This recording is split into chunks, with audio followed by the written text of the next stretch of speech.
Bonjour et une nouvelle fois réunis pour parcourir, comme toujours, un bout de chemin avec le Seigneur. Comme nous disons toujours, nous faisons de bouts de chemin. Nous marchons sans cesse. Parce que la foi en Dieu est une marche continue. Jésus, il est venu dans le monde, il avançait vers sa fin, vers son destin, vers sa mission. Donc, il marchait. Il était écrit, il marchait, le peuple le suivait. Donc, il marchait vers la fin de sa mission. Et nous aussi, nous sommes en marche continue avec cette lumière qui nous éclaire, qui nous montre le chemin, qui nous livre ses connaissances afin que nous puissions marcher de manière sereine. Nous puissions marcher de manière sereine. La marche vers la lumière a toujours été une marche un peu compliquée. Pourquoi? À cause de la présence des ténèbres qui poussent pour pouvoir agir. C'est pourquoi Jésus disait, étroite et resserrée la porte qui mène à la vie, à ce chemin de vie, à ce sentier de lumière. Donc, c'est une marche qui se ferait avec violence, comme, comme cela a été dit. Mais nous avons la lumière qui nous montre, qui nous livre justement ces vérités et nous permet de cheminer, comme Jésus disait, avancer en voyant la lumière du monde, en voyant les choses plus clairement, vu que la lumière est là pour éclairer. Nous avons la fois passée eu un bout de chemin un peu particulier par les informations que nous avons reçues, aussi un peu difficile. Nous parlions des alliances. Parfois, on dit souvent, il y a deux alliances, l'ancienne alliance, la nouvelle alliance. Nous avons vu la fois passée qu'il y a une alliance encore plus nouvelle, dont Jésus n'avait pas parlé clairement. Parce que certaines choses, il le disait en parabole, afin que c'est avec violence qu'on rentre dans les choses nouvelles. Donc, il le disait en même temps, c'est comme s'il ne le disait pas. Nous avons vu qu'il y avait l'alliance de Moïse, qui est venue l'ancienne alliance, qui était l'alliance qui a été faite dans la foi de Moïse. Après, il y a eu l'alliance qui est venue, la nouvelle, qui était dans la foi de Jésus. Et il y a l'alliance qui viendrait encore dans le Saint-Esprit. Et qu'il ne fallait pas garder les trois alliances ensemble. Que qu'il fallait passer d'une alliance à une autre. Mais par la mort des gens, cela symboliserait que le passage de la mort de l'ancienne alliance à la nouvelle alliance devait se faire en, je peux dire quoi, avec la mort de l'ancienne alliance, pour que la nouvelle alliance, l'alliance que Jésus amenait, se fasse au mieux. C'est pourquoi il avait dit justement de ne pas prendre les vieilles outres pour mettre le nouveau vin pour mettre dans des vieilles outres. Cela n'irait pas ensemble. Et Jésus avait aussi dit, pour passer, il fallait passer à une alliance encore qui serait après lui. Parce qu'il est venu à une alliance de l'esprit, montrer l'esprit. Mais il y avait une autre alliance qui serait la vie totalement avec l'esprit. Et il aurait fallu le laisser partir. Il fallait que lui aussi, il meure pour que la nouvelle alliance commence et qu'elle soit vécue en pleine. Parce qu'il était le seul qui avait reçu le Saint-Esprit. Il avait besoin de mourir pour que tout le monde puisse avoir accès à cette nouvelle alliance. Et le fait de garder toutes les alliances présentes empêche justement de vivre et recevoir cette alliance excellente, la dernière alliance qui nous permettrait de vivre dans la nature de Dieu, la nature totale de Dieu même, la nature esprit. Et il nous avait dit qu'il était avantageux pour nous qui partent, qui meurent pour que cette nouvelle alliance commence au mieux. Et nous avons vu cela. Et voilà, nous savons que ce n'est pas quelque chose de facile à accueillir, vu ce qui est dans le monde, vu que le vin a été répandu. Pourquoi? Parce que toutes les alliances ont été mises ensemble. Le vin a été répandu, le vin a été, je peux dire quoi? A été éparpillé, si on peut dire ça comme ça. Et bien sûr, quand nous connaissons ces choses, c'est toutes des situations, des informations qui ne sont pas faciles à digérer, vu ce qu'il y a un peu partout. Vu ce qu'il y a partout. Et Jésus symbolisait justement la fin de son œuvre. Quand il allait, il y avait très peu de gens avaient réussi à passer de la foi de Moïse à celle qu'il amenait. Donc, à la fin d'une alliance, il n'y aurait jamais beaucoup de gens prêts à passer le cap. Il n'y aurait jamais beaucoup de gens prêts à passer le cap. Donc, c'est aussi normal. C'est ça la sagesse de Dieu. La sagesse de Dieu. C'est ça la sagesse de Dieu. Et il faut se dire, qu'est-ce qui motive les gens motive à garder toutes ces alliances présentes? C'est l'œuvre du malin. C'est l'œuvre du malin qui fait que on cherche à garder toutes les alliances présentes. Jésus, déjà, quand il vivait, qu'est-ce que le peuple voulait le faire roi? C'était quoi? C'était pour le maintenir. Déjà, même à l'ancienne alliance, ils ont désiré un roi. Parce qu'ils ne voulaient pas que Dieu soit direct le roi. Parce que le but de Dieu, c'est quoi? Être le roi dans leur vie. Donc Dieu qui n'était pas représenté, être le roi. Donc lui voulait y aller préparer à la foi de l'esprit. Mais déjà à l'époque, ils avaient demandé un roi, cela a été donné. Et il avait expliqué que ce n'était pas la volonté de Dieu. Il leur avait été expliqué cela. Et Jésus est venu, il voulait faire de Jésus roi pour garder la figure de Jésus dans ce monde.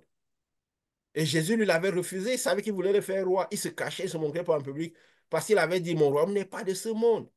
Quiconque veut faire de moi roi dans ce monde, il ne n'appartient pas à mon royaume. Il ne marche pas dans la même direction que moi. Mon royaume n'est pas de ce monde. Mon royaume est d'ailleurs. Et il veut que nous épousons ce royaume d'ailleurs. En passant à l'autre alliance, l'alliance éternelle, la dernière alliance, l'alliance éternelle. L'alliance qui passe après que Jésus soit mort et que nous la vivons en plein sans vivre cette foi de Jésus présent sous la forme, même dans notre esprit, sous la forme, voilà, la forme humaine. Et nous avons aussi vu la fois passée, parce que Dieu nous entraîne comme ça, pas des choses difficiles, euh, que il y avait déjà, qu'avant, en parlant des Jeux Olympiques aussi, qui est un peu comme le rassemblement du malin, parce que Dieu, la lumière de Dieu devait aussi rassembler les élus en donnant son esprit, en baptisant le Saint-Esprit dans la vie, dans la dernière alliance. Ouais, normalement, nous sommes, après que Jésus soit mort, nous devions être dans la dernière alliance, d'une alliance après celle que Jésus a menée. Et dans cette alliance, Dieu ferait son rassemblement en donnant son esprit aux personnes. Et nous avons aussi vu, par le rassemblement du malin, que ces Jeux olympiques symbolisaient le rassemblement dans le monde du malin. Parce que de la même manière que Dieu devait rassembler ses élus, il a symbolisé dans le monde comment il devait rassembler. Qu'à la fin des temps, il y aurait des gens qui viendraient d'Orient, d'Occident, de tous les coins de la terre qui recevraient leur esprit, son esprit. Il a rassemblé par ce pays, ces États-Unis, qui rassemblent qui sont des personnes qui viennent de partout dans le monde entier. Mais que malheureusement, ce pays s'est prostitué aux valeurs qui n'étaient pas celles que prônait Dieu. Et cela montre aussi, bien sûr, comment parfois ce serait facile aussi de se prostituer à la fin. Donc, il a montré cela, son rassemblement. Et les malins aussi par ces Jeux olympiques qui symbolisaient la même chose. Parce que cela avait été créé par la Grèce, qui était aussi cet ensemble de villes-États.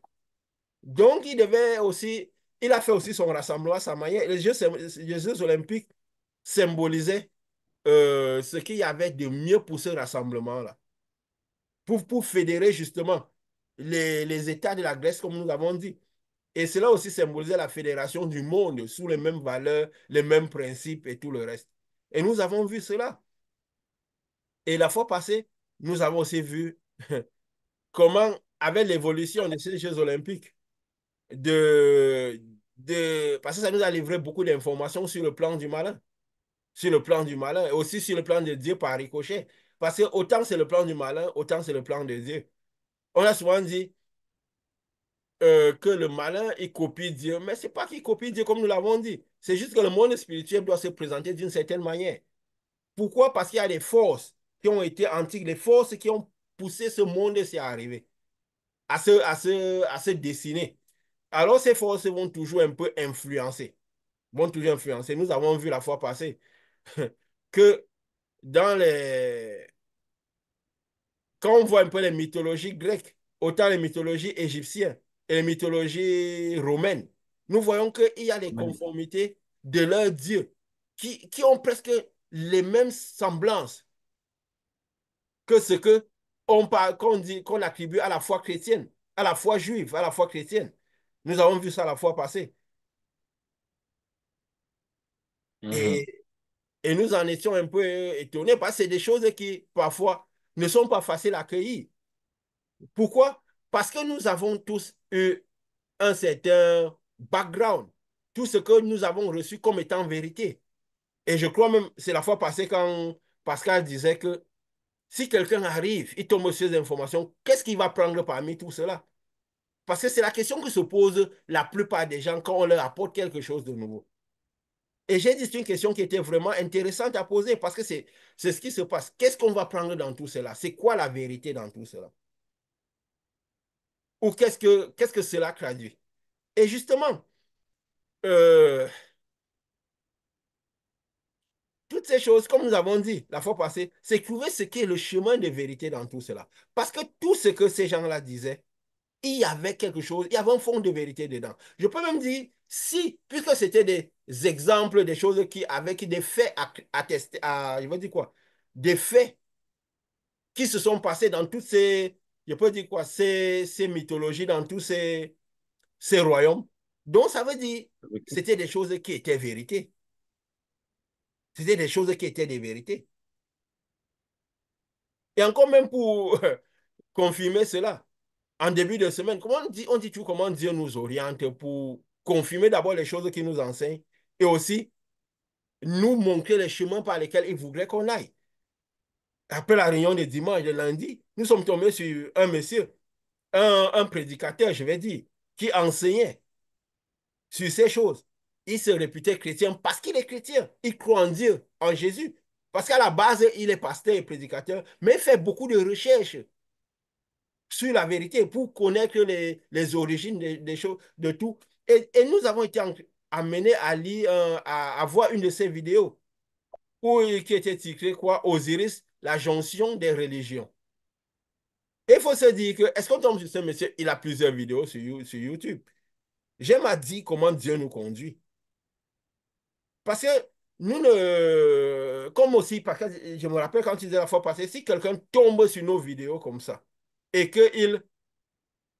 Qu'est-ce qu'il va prendre?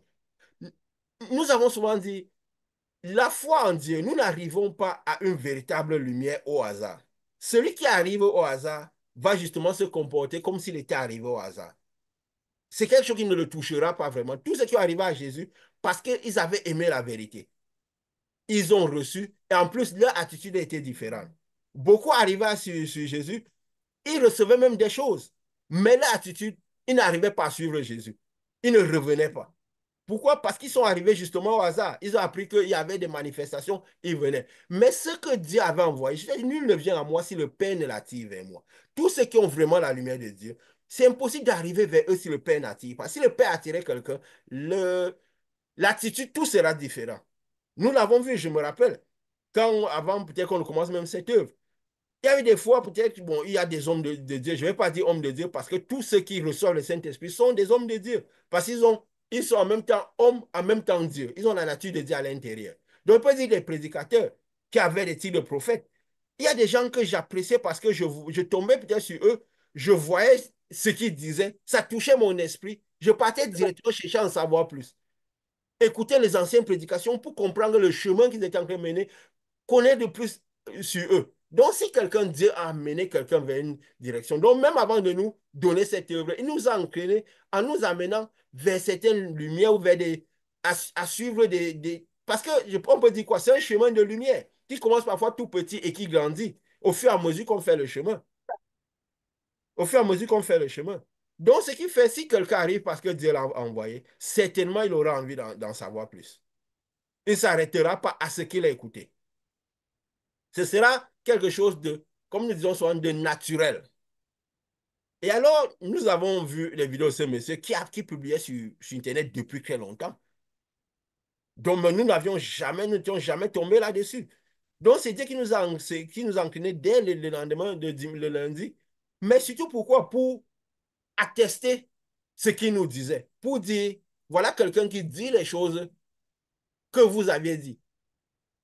Mais comme nous disons souvent, Dieu nous envoie s'aimer là où nous, récolter là où nous n'avons pas s'aimé. Il sait que c'est selon la lumière que nous avons que nous verrons les choses. Et le Saint-Esprit, pendant que nous regarderons, le Saint-Esprit regardera avec nous et il attirera nos yeux sur les détails. Nous avons vu cette cette vidéo Vidéo. parlait de Osiris, la jonction des religions. Qu'est-ce que nous sommes allés découvrir de par ses recherches? Parce qu'il a fait beaucoup de recherches en disant que beaucoup de choses dans ces dieux grecs, on les retrouvait pratiquement. On avait peut-être parlé des Égyptiens, des Grecs, des Romains, mais il est allé beaucoup plus loin. Que cette fonction et les attributs qui étaient celles de Jésus, qui semblaient, se retrouvaient dans beaucoup de civilisations. Les Égyptiens à l'époque, les Grecs, il a parlé même Voilà. des Indiens, des bouddhistes, Des Indiens, des, des bouddhistes. des bouddhistes. C'était quelque chose qui paraissait incroyable à penser cela. Mind-blowing. Hein? Qui Oui, paraissait incroyable à c'est penser cela. incroyable. Surtout avec le background que nous avons eu.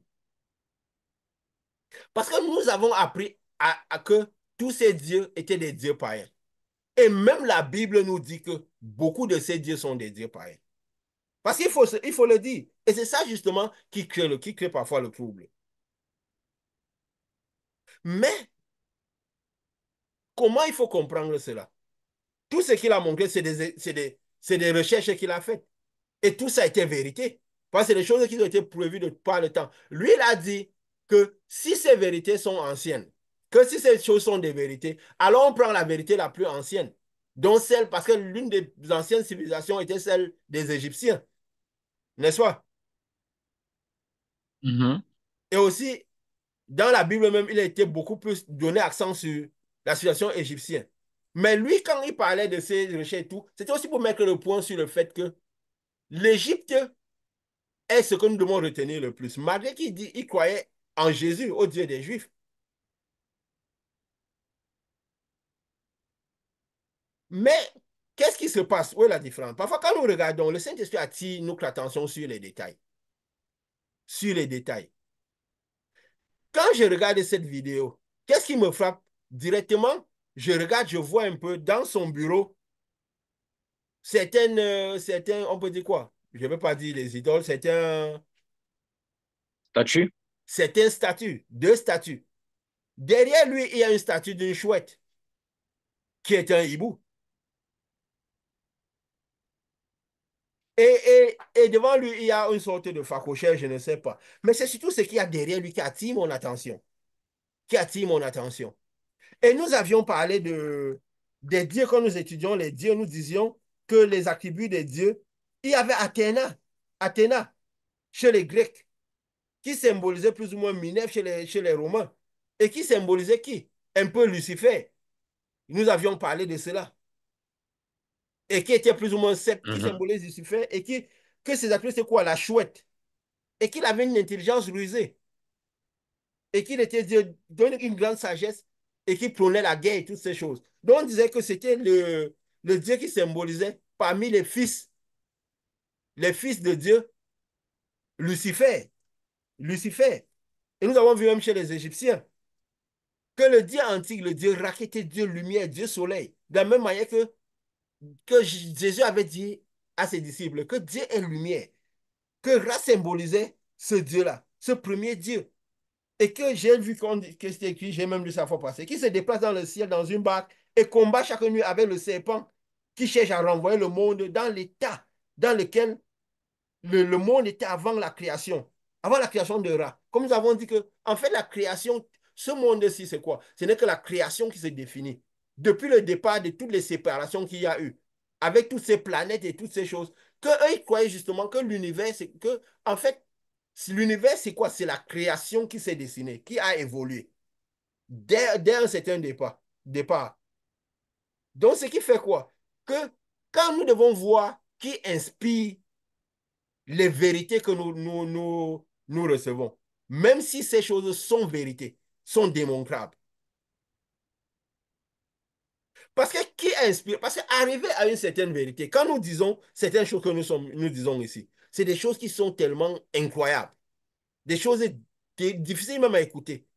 Mais nous devons comprendre, comme nous avons dit, comprendre la direction, nous devons comprendre la direction que prennent des personnes après être arrivées à la vérité. C'est cela qui dira si c'est Dieu qui les inspire ou le malin les inspire.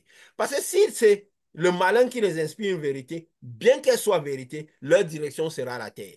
Les combats de la terre, les combats de race, les combats, ce sera pour essayer de maintenir Jésus sur la terre, de faire, de pousser les gens à avoir dans leur esprit l'amour de l'argent, l'amour de ce monde, pour pouvoir rester dans ce monde.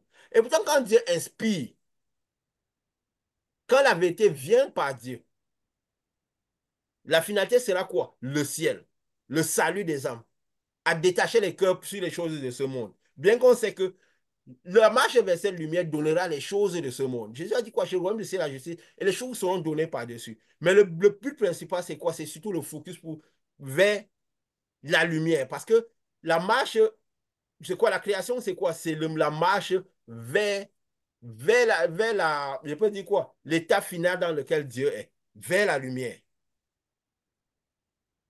Donc, quand il a attiré mon attention sur cette chouette, et ce que symbolisait cette chouette, nous avons compris directement qui a inspiré ces vérités et le but de ces vérités. Nous avons dit la fois passée que quand Dieu m'a attiré l'attention d'aller regarder les messages des gens qui ont commandé cette vidéo, la plupart étaient quoi? Dans les combats de race, dans les choses incroyables. Dieu, c'est le Dieu des Égyptiens, des Noirs, ils connaissaient Dieu et tout. Et qu'est-ce que nous voyons par là? Jésus avait dit, je suis le chemin, la vérité et la vie. Ça veut dire qu'il y aurait plusieurs chemins. Qu'il y aurait plusieurs chemins. Mais il y aurait un seul chemin où, qui serait celui de la lumière. Qui aurait la vérité. Il y aurait plusieurs vérités qui seront vérités. Mais il y aura un seul chemin où sera la vérité du salut. La vérité qui mène au salut. Parce que le but, le déplacement que nous faisons, c'est quoi? C'est une marche vers le salut. Le salut avait été annoncé aux hommes dans l'ancienne alliance. Le salut est venu vivre avec les hommes dans l'alliance que Jésus a menée. Après que Jésus serait mort, le salut serait à l'intérieur des hommes. Donc, c'est le chemin donc c'est ce chemin étroit qui dirait la vérité ou dans laquelle il y a le salut. Pas parce que les autres ne sont pas vérité. Comme nous disons souvent, qu'est-ce qui fait qu'un prophète peut être un faux prophète? Ce n'est pas parce qu'il n'est pas prophète ou ce qu'il dit est faux, non. C'est le message qu'il donne qui est contre le chemin de la vérité, le chemin du salut, qui rend son message faux. Et parce que son message devient faux, alors lui-même, il devient faux par le fait que son message est faux, mais pas parce qu'il n'est pas prophète. C'était Balaam, c'était un prophète. Il prophétisait la vérité. Ce peuple est le peuple d'Israël et tout. Mais il était faux prophète, pourquoi? Parce qu'il s'opposait au peuple qui était le peuple de Dieu. Mais ce qu'il dit était vrai. Donc, toutes ces choses sur ces mythologies sont vraies.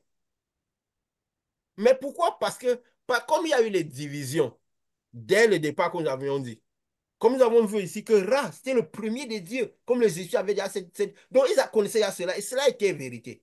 C'était le premier des dieux qui était lumière. Il a eu des fils, nous avons dit euh, Osiris et Seth, qui était la deuxième génération.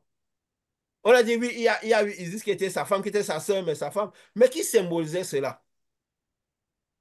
Cette division qu'il y a eu. Et je crois que cette division, c'était le déplacement de l'énergie, la marche vers la toute-puissance de Dieu.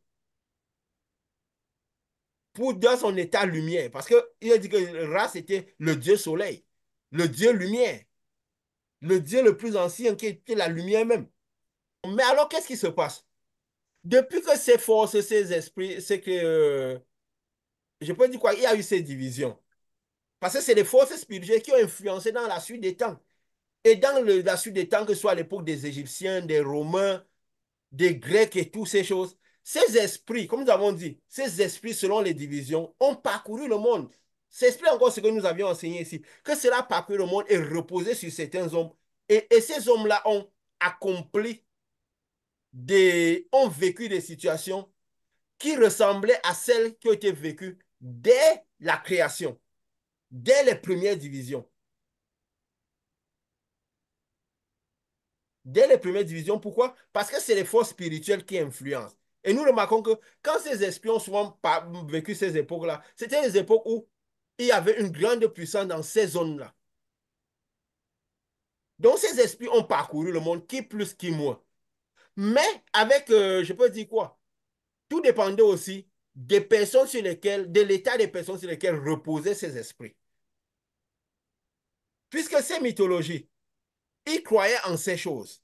Ces Égyptiens croyaient en cela. Et ils tiraient le bénéfice de cela. Ils tiraient les puissances dans cet univers, les puissances de ces choses. C'est pourquoi ils y croyaient. Et même les Romains, s'ils continuaient, c'est pourquoi ils savaient que, en croyant en ces choses, ça influençait sur la terre. Ils avaient compris que ces choses rendaient puissant le peuple égyptien, a rendu puissant le peuple grec et devaient les aider dans leur bataille sur la terre. Mais plus ils avançaient, les tirer ces énergies, c'était destiné à donner un certain bien-être sur la terre. Mais qu'est-ce qui se passe? Cette lumière qui reposait sur ces hommes, et je dis même après Jésus, ces esprits ont continué à reposer sur les hommes. Puisque Jésus disait que les esprits, l'esprit des 12, il avait dit quoi quand les peuples, ses disciples disaient, quand on arrive, sera-t-il de nous? Il dit, vous serez 12 colonnes dans la maison de Dieu. Et à l'époque, on avait dit quoi? Pourquoi il leur a dit ça? C'est parce que leur esprit appartenait déjà à l'esprit des 12 prophètes principaux. Parce que Jésus, l'esprit qui était sur Jésus symbolisait le même esprit qui avait été sur les Héras et aussi les Junons dans la division grecque. Mais seulement, ça dépendait sur qui ces esprits reposaient. Parce que ces esprits reposaient, l'influence de ces esprits travaillait dans la vie de ces gens, les poussait à accomplir les mêmes choses, les mêmes situations. C'est pourquoi on pouvait reconnaître, retrouver les mêmes situations autour de ces gens-là. Et le monsieur qui a expliqué ça disait quoi? Que on voyait même la mère de les mythologies dans la mère de Osiris et de Junon, de tous ces gens. On a beaucoup de choses semblables à ce qui s'est passé avec la mère de Jésus.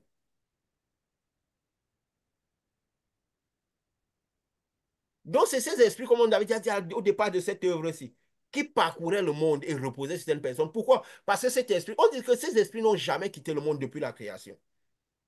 Ça confirme ce qu'on a enseigné ici depuis de longs moments. Mhm. Et qu'est-ce qui se passe? Quand maintenant ces esprits parcourent, il fallait qu'ils trouvent des gens. Jésus avait dit quelque chose, le salut vient des Juifs. Donc il y aura un peuple dans le monde où ces esprits reposeront sur eux d'une manière différente de la manière dont ça s'est à reposer sur d'autres peuples. Ils seront païens pourquoi? Ils seront païens parce qu'ils seront dans le camp opposé. Parce que quand l'esprit reposera, était reposé, ils ont attiré vers la terre. Pourquoi? Donc c'est la manifestation de cet esprit vers ces gens-là, sur ces gens qui diront le couloir dans lequel le salut est.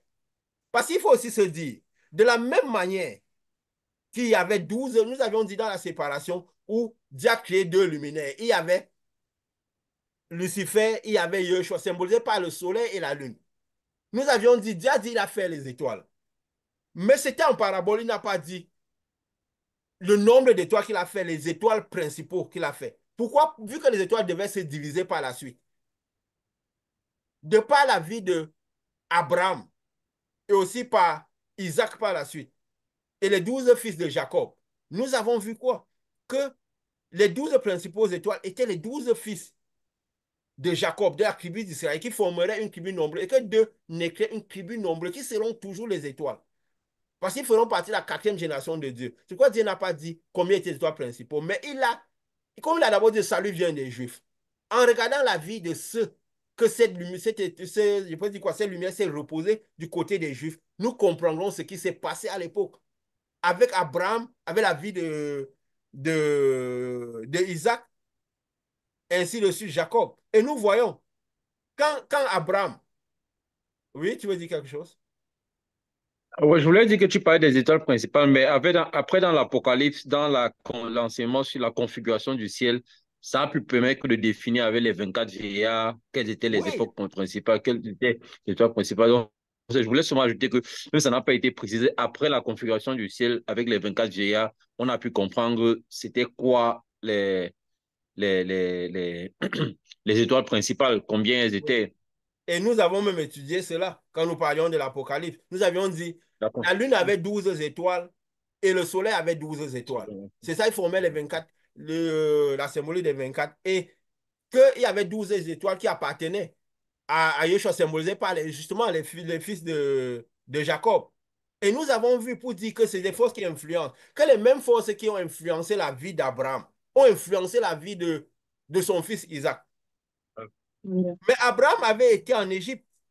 Il est descendu en Égypte. Il a eu presque les mêmes tracas que Isaac. Isaac voulait descendre en Égypte. Dieu lui a dit ne descends pas en Égypte. Pourquoi il dit ne descends pas en Égypte? Parce qu'Abraham symbolisait le premier déplacement de Dieu. Donc, quand il a eu la première, quand il se pluvait, quand il séparait la lumière des ténèbres.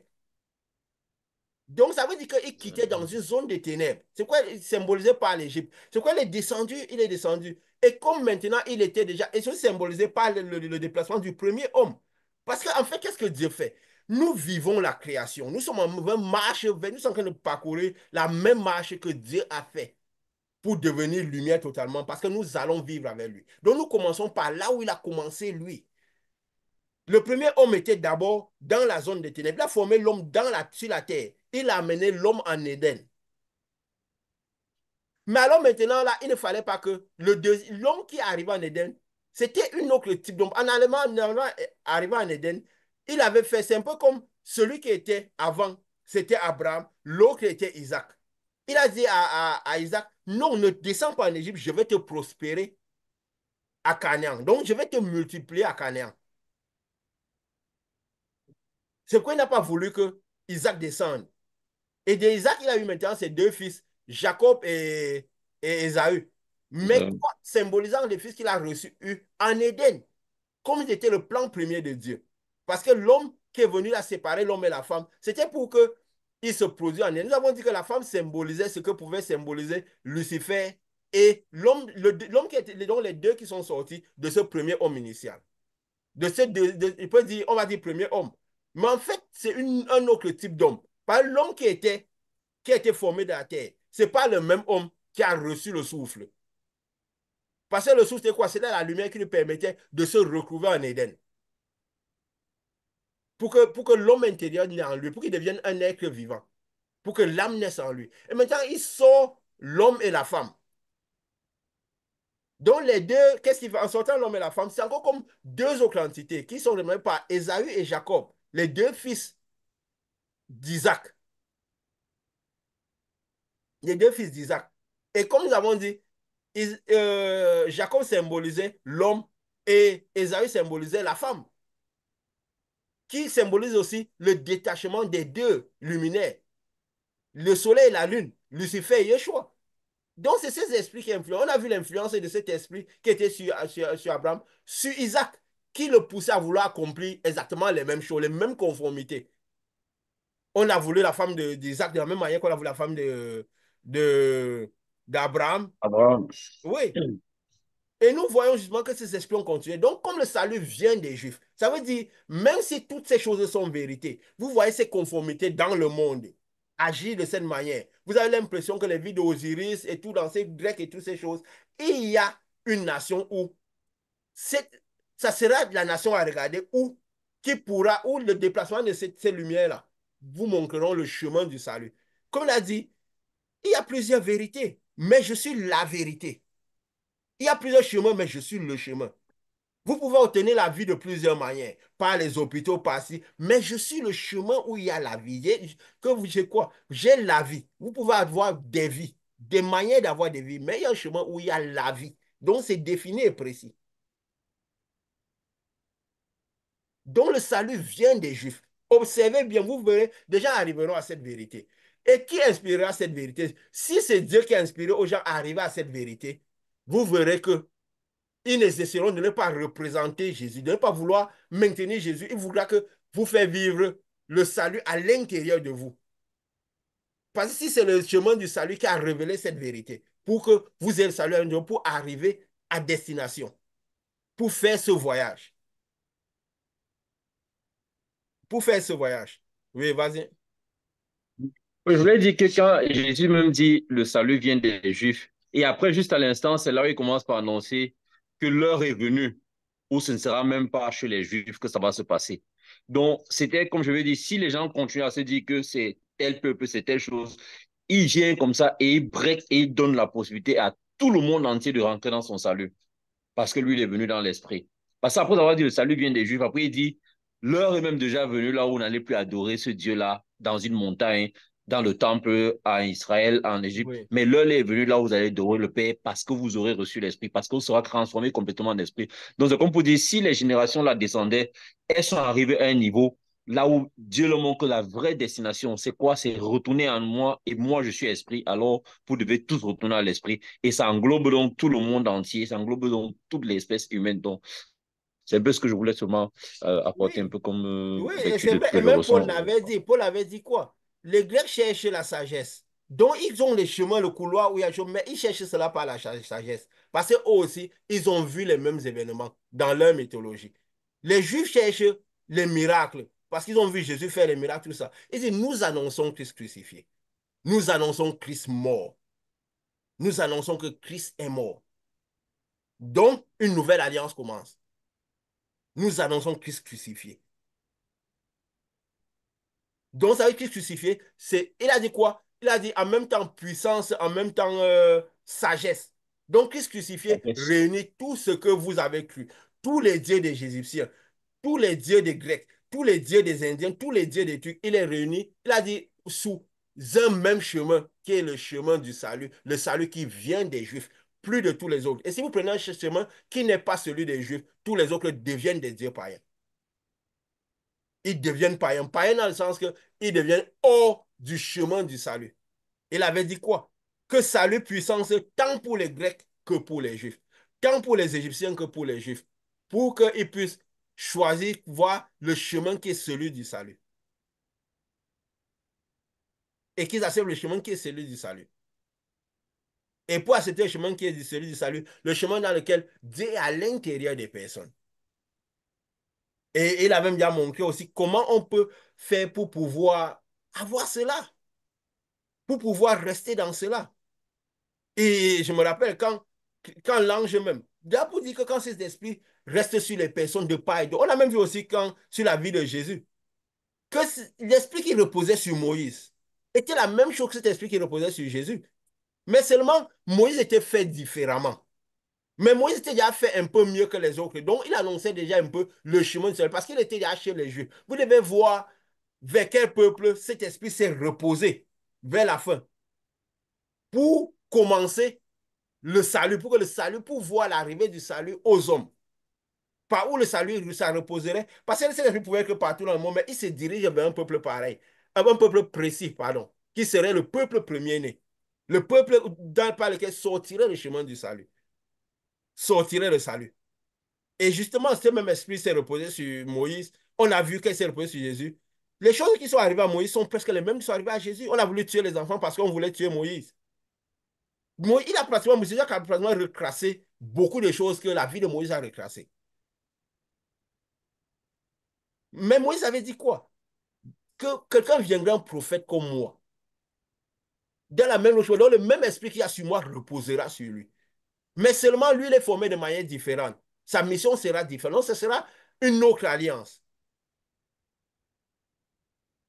Parce que si on regarde même, avant même l'alliance de Moïse, ça veut dire qu'il y avait d'autres alliances encore que Dieu faisait avec les hommes dans le monde. N'est-ce pas si on analyse comme ça? Nous avons vu Jacob, on a vu Isaïe, Isaac et Jacob, comment en tant que prophète, il y avait des choses qu'il faisait, l'échelle qui montait sur Jacob et qu'il a dit Oui, que je fais la pierre.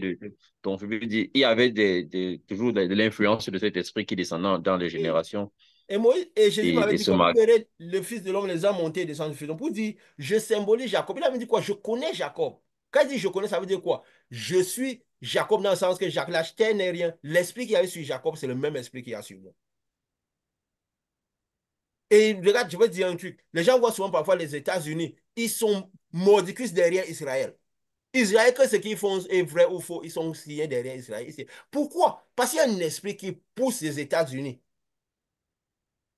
à réaliser que Israël symbolise ce que vous aurez dû être. Nous avons dit les États-Unis, c'est un peu comme le rassemblement. des gens qui viendraient, qui étaient symbolisés, ceux qui viendraient d'Orient et d'Occident, ils s'asseraient à table avec le Seigneur, donc des élus, mais qui étaient prostitués. Israël, c'est comme le fils premier-né. Donc, il rassemblerait dans le même esprit. Il y a quelque chose qui pousse les États-Unis à s'identifier à Israël, à vouloir tout le temps défendre Israël, quel qu'en soit ce que Israël fait, bon ou mauvais. Pourquoi? Parce que les États-Unis s'identifient à Israël. C'est une force spirituelle qui les pousse à agir dans ce sens. Et les gens commentent les scénarios. Si ce n'est pas la lumière qui nous donne les informations, on ne verra que la terre. Ce que les scénarios de la terre, on commence les scénarios de la terre. Parce que le malin donne les informations pour que nous commentons les scénarios de la terre, que nous maintenons cette terre-ci, vivons, que nous vivons pour cette terre-ci. Parce que lui, il veut qu'on reste dans cette dimension-ci. Et quand l'esprit, et comment il faut faire? C'est dernièrement là qu'on dit, mais comment, quand Dieu avait dit à Gédéon, l'Éternel est avec toi. Il dit, mais comment l'Éternel est avec moi? Mais la preuve que l'Éternel est avec toi, Gédéon doit se comporter différent. Parce qu'il faut voir aussi même, de la même manière, nous disons, quand l'Esprit est sur quelqu'un, nous devons comprendre ses attitudes. Nous devons comprendre si c'est vraiment l'Esprit de Dieu. Parce qu'un certain comportement sera celui de Dieu. L'Éternel est avec toi. Gédéon était, pendant que les gens se cachaient de mendiants, lui, il était là, il venait, il pressait les noix, il ne se cachait pas. Il avait déjà cet esprit différent. Parce qu'il y avait un certain esprit qui vivait sur lui, qui reposait sur lui. Parce qu'après la mort de Moïse, l'esprit a continué. Même ces juges-là, ce n'étaient pas des juges au hasard, c'est l'esprit qui continue à reposer sur les personnes. Et il lui a dit quoi? Pour pouvoir manifester cet esprit, mieux la puissance de cet esprit, va décrire le pieu sacré qu'il y a de ton père. Le pieu sacré représente quoi? Les religions, le background que nous avons, les dieux égyptiens, tout ce que nous avons connu comme étant vrai.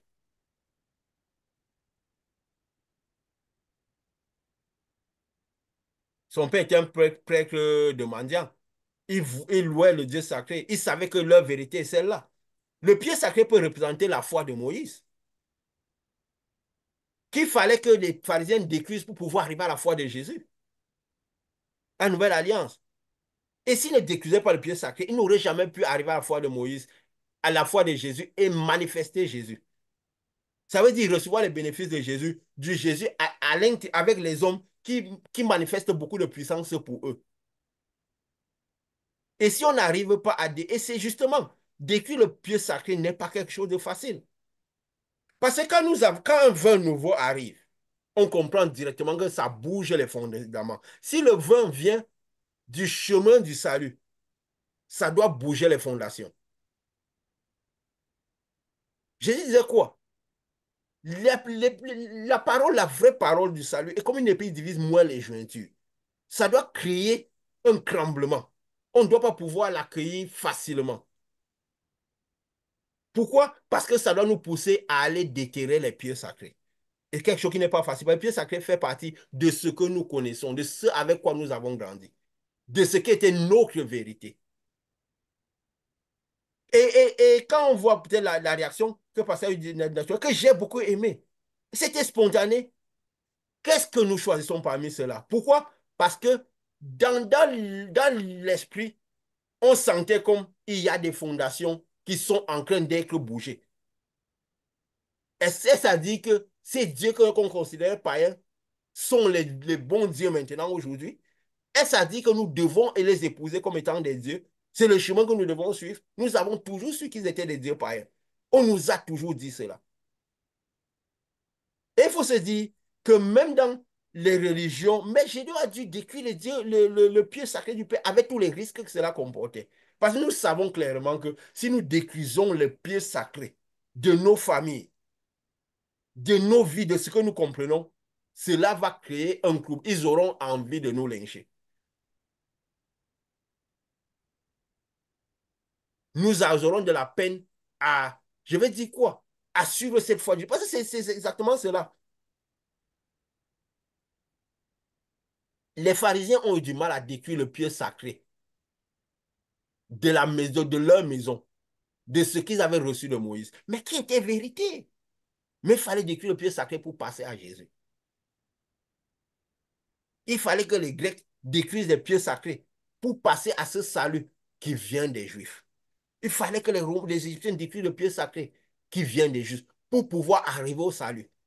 Parce qu'à un moment, le chemin, la vérité qui était grande, s'est réduit comme un entonnoir pour suivre le chemin des Juifs. Ça ne veut pas dire que les autres n'étaient pas vérité. Mais c'est que c'est comme un entonnoir, cela s'est réduit pour arriver au chemin des Juifs. Quand le salut est arrivé sur terre, ça devait venir par les Juifs. Mais il fallait pouvoir détruire les pieux sacrés pour pouvoir passer de la foi de Moïse, de cette alliance de Moïse, de la science avant les Moïse, à l'alliance de Moïse. Et l'alliance de Moïse à l'alliance de Jésus. De l'alliance de Jésus à l'alliance finale. Mais il faut détruire les pieux sacrés. Il faut pouvoir penser que nous ne devons plus vivre Jésus comme étant dans le monde avec nous, que nous allons prier pour qu'il a fait des choses pour nous. Mais que nous devons vivre la lumière à l'intérieur de nous. Pour que nous faisions les choses que Jésus devait faire. Que nous soyons une extension de Jésus.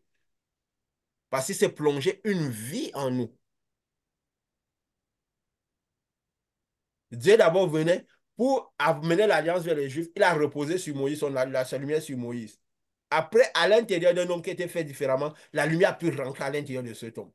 Donc, ça s'est rétréci encore vers Jésus. Et ça s'est rétréci encore plus vers le Saint-Esprit, cette dernière alliance avec l'Esprit à l'intérieur des personnes qui font les places, les lieux, les choses en lieu et place de Jésus, de Dieu. Jésus avait dit quoi? Le Père à l'intérieur de moi. En ce jour, vous saurez que je suis en vous et vous en moi.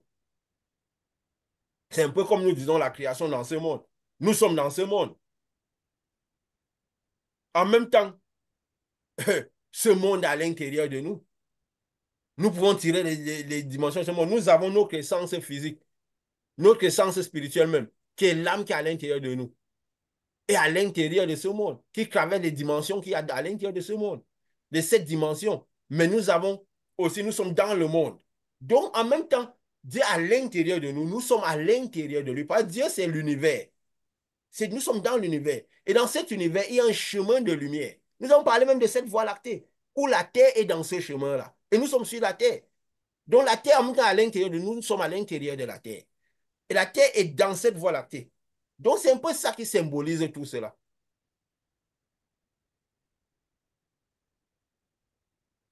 Et nous voyons les 12 fils de Jacob, qui sont les 12 principaux pères planètes qui sont dans la voie lactée.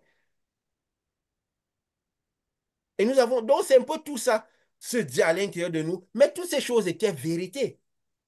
Mais la vérité où il y a le couloir du salut, c'est cette vérité qui vient de ce peuple, le peuple des Juifs. Parce que le diable trouvait bon de préparer quelqu'un avec un corps particulier sur lequel cette lumière, qui était dès le départ, devait venir rester pour que le salut puisse être possible. Et pour cela, il faut détruire les pieux sacrés, qui n'est pas quelque chose de facile. Justement, ça crée une turbulence de pensée à cela. Mais c'est le chemin. Jésus a dit, et quand tu resserrer cette porte qui mène au salut, qui mène à cette vie. Parce que le prix est grand. Il faut détruire les pieds sacrés. Il faut détruire tout ce que nous connaissions. Détruire, je peux dire quoi? Cette alliance de Jésus. Vous voyez un peu ce qu'il y a partout. Imaginez combien est pour détruire cette alliance-là. Et on a la fin des temps. Donc, plus on ira vers la fin, le salut final, plus les choses seront étroites.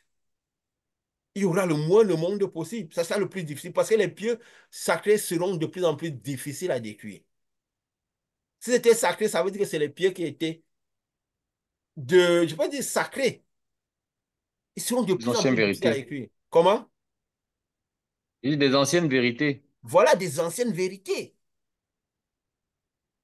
Et nous avons vu. Dieu a toujours annoncé cela. Le monde spirituel l'a toujours annoncé. Quelle qu'en soit la manière, il a toujours annoncé. Nous avons vu comment, de la même manière que Dieu faisait ses rassemblements à sa manière, par cette lumière, par le chemin de lumière, le chemin du salut, en donnant justement, en amenant le salut à l'intérieur des personnes. Qu'il a dit, j'envoierai mes anges, rassembler tous les élus des quatre coins de la terre. Mais les anges, c'est quoi? C'est de la lumière. Donc, c'est l'esprit de la lumière qui vient rester à l'intérieur des gens. Le sceau de Dieu qui m'éclaire sur les personnes, cette lumière qui m'éclaire sur les personnes. De la même manière, le malin met son sceau sur les personnes. Il les rassemble aussi à sa manière. Il les rassemble pour la terre, vers la terre, vers les principes de la terre. Il prône un amour qui est un amour terrestre, un amour qui permet les gens de rester ensemble sur la terre, sous les mêmes valeurs. Pendant que l'amour de Dieu amène les gens vers le ciel. Et c'est un amour qui est particulier, qui est quoi? Jésus a dit que, il disait quoi? Que la paix que je vous donne n'est pas comme la paix du monde. Le monde va donner un certain type de paix, un certain type d'amour. Mais l'amour que je donne n'est pas l'amour du monde, n'est pas la paix du monde. Mais il y aura la paix sur la terre, mais d'un certain type de paix. Il y aura l'amour, il y aura le rassemblement autour d'un certain type d'amour. Un amour émotif et tout. Mais le rassemblement, c'est un autre type d'amour. Où vous pourrez perdre des choses. Où vous devez faire des sacrifices. Dieu a aimé le monde par le fait qu'il a sacrifié son fils. C'était un amour particulier. Parce que quand tu dis à quelqu'un de sacrifier son fils pour manifester de l'amour, c'est un amour un peu, pas un amour de ce monde. Quelqu'un m'avait dit ça une fois, j'étais parti à l'époque, dans un lieu de culte, il me dit, mais attends, que je crois que le père de Samuel devait quand même être pas très normal. La maman de Samuel, que comment tu peux avoir un enfant que tu as cherché depuis longtemps et quand tu as cet enfant, tu peux le donner à Dieu. Comment elle a eu ce type de courage? Lui, il a dit, moi, je ne suis pas sûr de pas avoir ce type de courage. C'est les gens qui vivaient Dieu par le cerveau. Que ce n'est pas possible. Mais parce qu'il a donné, cela a pu se multiplier. De la même manière que Dieu a pu sacrifier son fils, et puis il a pu multiplier, elle a pu avoir d'autres enfants. Mais il fallait justement ce sacrifice. Donc, comme nous avions dit, parfois quand nous faisons ce sacrifice, nous perdons des choses, des personnes à cause de Dieu. Nous donnons l'opportunité à ce que la multiplication se fasse, même pour ces personnes-là. Mais il faut avoir le courage de les perdre. Comme j'ai dit la fois passée, je ne sais pas une fois, qu'à l'époque, quand j'ai reçu le Saint-Esprit, j'ai réalisé comment il y avait quelqu'un avec qui j'avais été à côté, qui n'avait pas voulu me perdre. Il avait préféré mon amitié.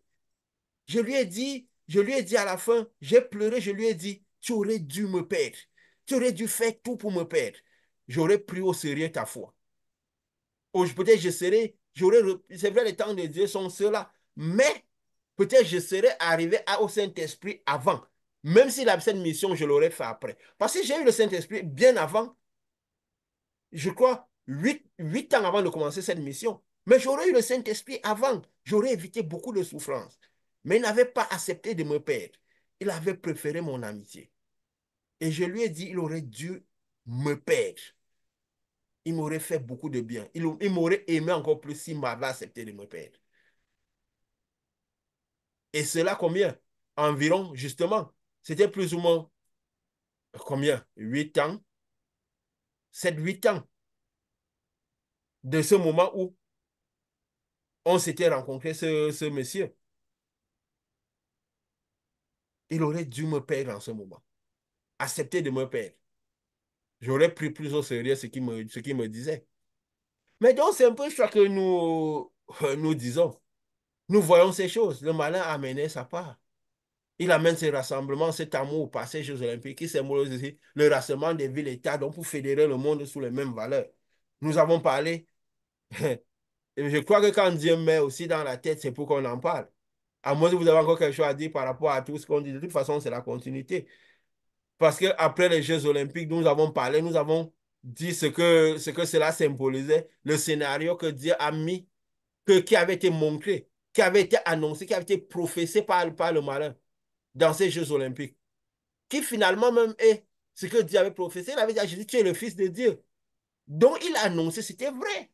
Tu es venu pour nous perdre, c'était vrai. Mais tu ne nous perds pas avant le temps, ce qui était vrai. Mais maintenant, le temps où cette lumière va les perdre est arrivé. Et il a mis son système, depuis qu'ils ont chuté des seaux, pour que les choses se passent de cette manière. Il a relancé ces Jeux Olympiques pour inspirer son rassemblement d'une certaine manière. Et nous avons vu de ces Jeux Olympiques des cérémonies d'ouverture et de clôture, le message qu'il a transmis. Il l'a annoncé, mais tout était en parabole. Nous avons mis la lumière là-dessus. Nous avons fait sortir ou montrer le message qui avait été dit.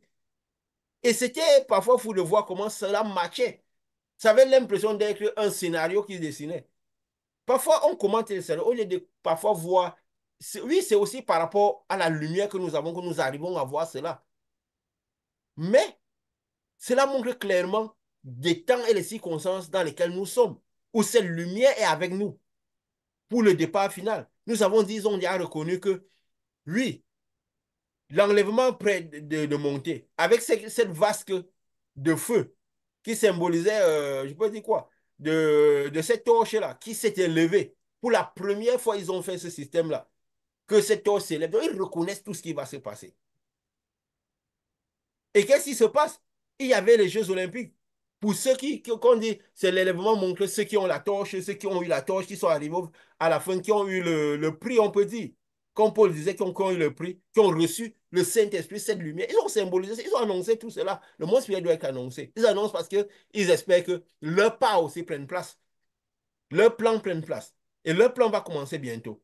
Ils l'ont annoncé. Ils ont reconnu que les brebis, ceux que Jésus est venu, sont prêts à partir. Spirituellement, tout est fait que oui, ils sont déjà prêts à partir, tout est prêt pour l'enlèvement, pour leur départ et tout. On reconnaît cela, ils vont partir. Pharaon va accepter qu'ils partent. Donc, les ténèbres ont accepté qu'ils vont sortir de ce monde-ci. Donc, la lumière les a déjà sélectionnés pour qu'ils sortent de ce monde.